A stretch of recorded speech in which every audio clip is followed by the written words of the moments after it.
Hello students, আজকে আমরা শিখব finished action and unfinished action এর মধ্যে difference, that is simple past R present perfect এর মধ্যে difference.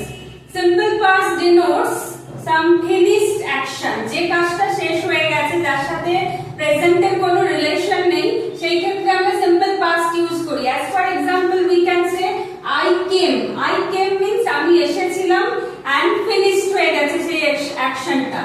And আমি অন্যদিকে বলতে পারি I have come, that means এটা হচ্ছে একটা unfinished action, আমি এসেছি তারপর আমার কিছু কাজ করার আছে আমি করব, that has not been finished yet.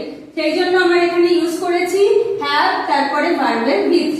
তার মানে আমার যদি অতীতের সাথে বর্তমানের কোনো রিলেশন না থাকে তাহলে কাজটা ফিনিশড হয়ে গেছে, সেক্ষেত্রে আমরা ইউজ করব ভার্বের second form, that means simple past tense.